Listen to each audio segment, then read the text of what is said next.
Hi అండి, నేను Razia's healthy kitchen నుంచి. ఈరోజు మనము ఎప్పుడు దోశలేనా అని బోర్ ఫీల్ అవుతున్న వాళ్ళ కోసము ఇలా మంచిగా హెల్తీగా ఒక రెసిపీని తీసుకొచ్చానండి. మనం రోజు వేసుకునే దోశల పిండితోనే ఇలా సింపుల్గా చేసుకోండి. మార్నింగ్ బ్రేక్ఫాస్ట్ కింద, ఈవినింగ్ స్నాక్స్ కింద తినడానికి చాలా టేస్టీగా ఉంటుంది. చాలా సింపుల్గా కూడా అయిపోతుంది. కొంచెం మనం దోశల్ని చేంజ్ చేసినట్టుగా ఉంటుంది. దోశల్లో ఉండే పౌష్టిక విలువలన్నీ కూడా చక్కగా ఉండేలాగా మంచి ఫుడ్ అండి ఇది. దీనికోసం అయితే ముందుగా మనం ఎప్పుడు ఇంట్లో నార్మల్గా మనం నానబెట్టుకొని ఒక గ్లాసు మినపప్పుకి 2.5 గ్లాసులు బియ్యాన్ని వేసుకొని మామూలుగా దోశల పిండికి నానబెట్టుకునేలాగే 2 వేరువేరుగా ఒక 8 గంటల వరకు నానబెట్టేసుకొని దీన్ని అయితే మిక్సీలో వేసేసుకొని మెత్తగా మిక్సీ పట్టేసుకుందామండి. నార్మల్గా మనం వేసుకునే దోశల పిండిలాగే సేమ్ దోశల పిండినే ఇలా రెడీ చేసుకుందాము. మనం ఎప్పుడు దోశలు వేసుకునే అదే పిండితోనే మనం ఈరోజు చేయబోతున్న ఈ రెసిపీ కూడా సింపుల్గా అయిపోతుందండి. ఈ దోశల పిండి అనేది ఎప్పుడు మనం ఇంట్లో చేసుకొని తీసుకోవడం అనేది మన ఆరోగ్యానికి చాలా మంచిదండి. ఈ మధ్య బయట ప్యాకెట్లు అవి అమ్ముతూ ఉంటున్నారు, రెడీమేడ్గా దోశల పిండి అవి రెడీ చేసి. అందులో అయితే చాలా ఎక్కువగా సోడా అవి వేసి అమ్ముతూ ఉంటారండి. మాకు తెలిసిన వాళ్ళు ఒకళ్ళు ఉన్నారు, వాళ్ళైతే హోటల్ రన్ చేస్తూ ఉంటారు. వాళ్ళు అందులో సోడా వేయడం నేను చాలాసార్లు చూశాను. వాళ్ళు చెప్తూ ఉంటారు కూడా, ఇందులో బాగా పొంగాలంటే సోడా వేయాలని. కానీ ఈ సోడా వేసుకోవడం వల్లే మనకి ఈ మధ్య ఎక్కువ పొట్ట పెరగడము, ఆ పొట్టలో గ్యాస్ ఫామ్ అయిపోవడం అది ఎక్కువగా ఉంటుంది. కాబట్టి బయట మనం తెచ్చుకొని తినకుండా ప్యాకెట్లు రెడీమేడ్గా అమ్మేవి ఇంట్లో ఇలాగే మనం రెడీ చేసుకొని ఇలా దోశలని అదే దోశల పిండితో ఏదైనా వెరైటీలు చేసుకొని తీసుకుంటే చాలా బాగుంటుందండి. ఇలా చక్కగా మన దోశల పిండి అయితే రెడీ అయిపోయింది. దీన్ని అయితే చక్కగా ఫెర్మెంటేషన్ కూడా మనకు చక్కగా అయిపోయిందండి. మనం 10 to 12 అవర్స్ అలా ఉంచేస్తే చక్కగా న్యాచురల్గా ఫెర్మెంటేషన్ అయిపోతుంది. ఇప్పుడైతే నేను ఈరోజు చేయబోతున్న ఈ రెసిపీ కోసము కొంచెం దోశల పిండిని తీసుకుంటున్నాను. మీరు కావాలంటే ఈ దోశల పిండి కన్సిస్టెన్సీ కన్నా కొంచెం థిక్గా ఉన్నట్టు కూడా తీసి పక్కన పెట్టుకోవచ్చండి, ముందుగానే మీరు ఈ రెసిపీ చేసుకోవాలనుకుంటే కనుక. సో దీంట్లోకి అయితే ఇలా కొంచెం దోశల పిండిని తీసుకొని ఇప్పుడు ఇందులోకి అయితే బొంబాయి రవ్వ ఒక 2 స్పూన్స్ వేసుకుంటున్నానండి. మీ పిండి కన్సిస్టెన్సీని బట్టి 2 or 3 స్పూన్స్ వేసుకుంటే మనకి పర్ఫెక్ట్గా ఉంటుందండి. చక్కగా ఇదైతే ఇలా చక్కగా మిక్స్ చేసుకొని ఇందులో మీకైనా సాల్ట్ సరిపోతే లైట్గా యాడ్ చేసుకొని దీన్ని అయితే ఇప్పుడు మనం ఇలాంటి ఒక ప్లేట్, మన ఇంట్లో ఏదైనా ప్లేట్ లాంటిది ఉంటే దీన్ని తీసుకొని దీనికి నెయ్యిని అప్లై చేసుకుందామండి. నెయ్యి అప్లై చేయడం వల్ల టేస్ట్ బాగుంటుంది, ఈజీగా కూడా మనకి తీసేటప్పుడు ఈజీగా వచ్చేస్తుంది. మీకు ఇలా నెయ్యి అప్లై చేయకపోయినా కాటన్ క్లాత్ లాంటిది ఏదైనా వేసుకొని కూడా మనం ఈ దోశల పిండిని దీనిపైన వేసుకోవచ్చు. అలా అన్నా కూడా మీరు యూజ్ చేసుకోవచ్చండి. ఇలా అయినా కూడా టేస్ట్ బాగుంటుంది, ఈజీగా కూడా వచ్చేస్తుందండి. మనం ఇలా వేసుకున్నా కూడా ఇలా మొత్తం నెయ్యి అంతా కూడా దీనికి ఇలా గ్రీస్ చేసేసుకొని ఇప్పుడు మనం తీసుకున్న పిండి అయితే మొత్తం అంతా కూడా ఈ ప్లేట్లోకి వేసేసుకొని ఇలా మొత్తం అంతా కూడా దీన్ని స్ప్రెడ్ చేసేసుకొని ఇలా మొత్తం అంతా కూడా ఇలా స్ప్రెడ్ చేసి పక్కన పెట్టేసుకుందాం. ఇప్పుడు మనం దీన్ని స్టీమ్ చేయాల్సి ఉంటుందండి. సో దీన్ని ఇలా మనం మొత్తం అంతా కూడా ఇలా స్ప్రెడ్ చేసుకొని మనం తీసుకున్న ప్లేట్కి హాఫ్ కన్నా కొంచెం కిందకే వేసుకోవాలండి పిండి అయితే. ఇలా ఇప్పుడు స్టవ్ మీద ఒక కడాయి పెట్టుకొని ఇందులో కొంచెం వాటర్ వేసుకొని జస్ట్ అది స్టీమ్కి సరిపడంత, దీంట్లో ఏదైనా పల్చటి రేకులు అనేది పెట్టుకుంటే కొంచెం హైట్ అయ్యి వాటర్ ఎక్కకుండా ఉంటుందండి. ఇందులో కొంచెం లైట్గానే వాటర్ వేసుకొని దీన్ని అయితే మనం ఆవిరి పెట్టేసుకుందాము. చక్కగా మనకి ముందుగానే మనం ఒక 2 నిమిషాలు హైలో పెట్టేసుకొని తర్వాత మిగిలిన ఒక 15 నిమిషాలు సిమ్లో పెట్టుకొని అలా వదిలేస్తే చక్కగా మనకి ఇది కుక్ అయిపోతుందండి, చాలా పర్ఫెక్ట్గాను.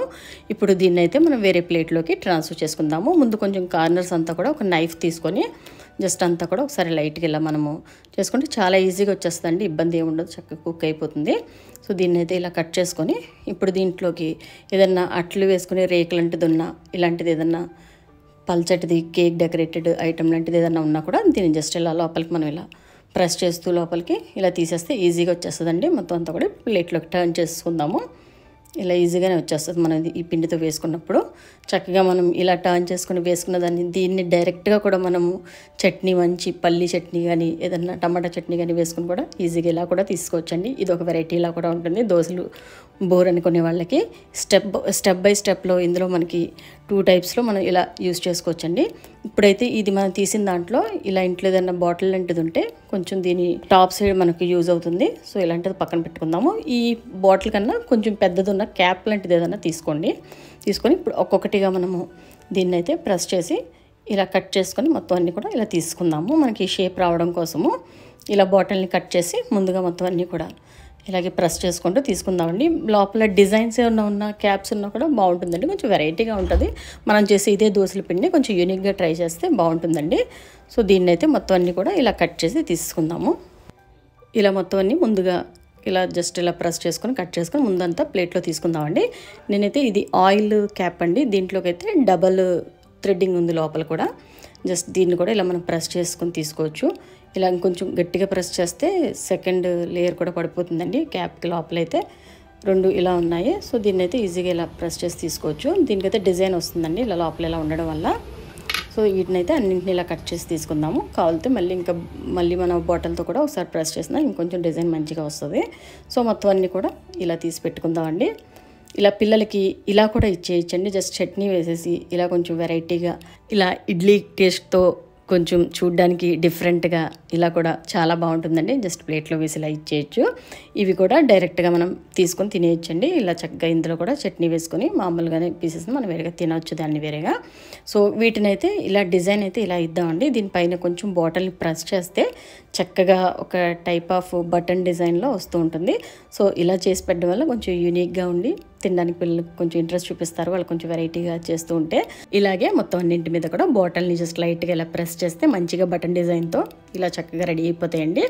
ఇలాగే పిల్లలకి వెరైటీగా మనం ఏదైనా ట్రై చేసిస్తూ ఉంటే బయట నూడిల్స్, పాస్తాలు వీటితో పోల్చుకుంటే ఇది మంచి హెల్తీ ఫుడ్ అండి. చక్కగా మన ఇంట్లో న్యాచురల్గా తయారు చేసే ఫుడ్ చక్కగా చాలా టేస్టీగా ఉంటుంది. పిల్లలకు కూడా మంచిది, ఆరోగ్యానికి కూడా చక్కగా మన ఇంట్లో ఇలా చేసి పెడితే చాలా సింపుల్గాను. సో అన్నింటికి కూడా ఇలా బటన్ డిజైన్ చేసుకొని పక్కన పెట్టేసుకుందాము. ఇలా డైరెక్ట్గా పెట్టేసినా కూడా పిల్లలు చక్కగా ఇంట్రెస్ట్గా తింటారండి. మంచి అల్లం పచ్చడి కానీ టమాటా పచ్చడి కానీ దేంతో అయినా కూడా. ఇలా ఈ మిగిలిన ఈ పీసెస్తో అయితే మా బాబుకి నేను ఇలా ఇంట్లో గోంగూర పచ్చిరొయ్యల కర్రీ ఉందండి. దీంతో పాటు అయితే చాలా టేస్టీగా ఉందన్నాడు బాబు. సో అలా వేసిస్తాను. పీసెస్ని అయితే అలా తినేశాడు. ఇప్పుడు స్టవ్ మీద ఒక కడాయి పెట్టుకొని ఇందులో కొంచెం బటర్ వేసుకుందామండి. మనం ఇంట్లో ఎప్పుడు న్యాచురల్గా మనం బటర్ తయారు చేసి పెట్టుకుంటుంటాం కాబట్టి సింపుల్గా దీంట్లో బటర్ వేసేసుకొని ఇప్పుడు చిన్న చిన్న ముక్కలుగా వెల్లుల్లిని ఇలా కట్ చేసుకొని ఈ పీసెస్ని కూడా ఇందులో వేసుకొని జస్ట్ ఒకసారి లైట్గా వీటిని అయితే ఫ్రై చేసుకుందాము. ఇది కొంచెం ఫ్రై అయిన తర్వాత ఇప్పుడు ఇందులో కొంచెం మిరియాలని దంచి పౌడర్ వేసుకుందామండి. మిరియాల పొడి ఎప్పుడు కూడా అప్పటికప్పుడు దంచి వేసుకుంటేనే ఫ్రెష్గా ఉంటుంది. అది కొంచెం 2-3-4 డేస్ అలా లాంగ్ గడిస్తే కొంచెం దాని యొక్క ఘాటు తగ్గిపోతూ ఉంటుంది. కాబట్టి ఎప్పుడు కూడా పెప్పర్ మనం యూజ్ చేసేటప్పుడు అప్పటికప్పుడే దంచుకొని కచ్చాపచ్చగా వేసుకుంటేనే దాని ఘాటు అది చక్కగా ఉంటుందండి. ఇప్పుడు ఇది వచ్చి పెరి పెరి పౌడర్ అండి. ఇలా మనకి పెరి పెరి పౌడర్ అని మ్యాగీ మసాలా పౌడర్లని బయట దొరుకుతూ ఉంటున్నాయి. కానీ ఇవి కూడా మనం ఇంట్లో సింపుల్గా చేసి పెట్టుకోవచ్చండి. కాకపోతే మా బాబు తెప్పించుకొని ఇలా ఫ్రెంచ్ ఫ్రైస్ అది చేసుకొని దాని మీద వేసుకొని ఇలా తింటున్నాడు. సో ఇది ఉంది కాబట్టి నేను దీన్ని అయితే ఇందులో వేసుకున్నాను. ఇప్పుడు ఇందులో కొంచెం కొత్తిమీర కూడా వేసుకొని ఇక టమాటా సాస్ అనేది మనం చేసే వరకు కూడా పిల్లలు ఆగరండి.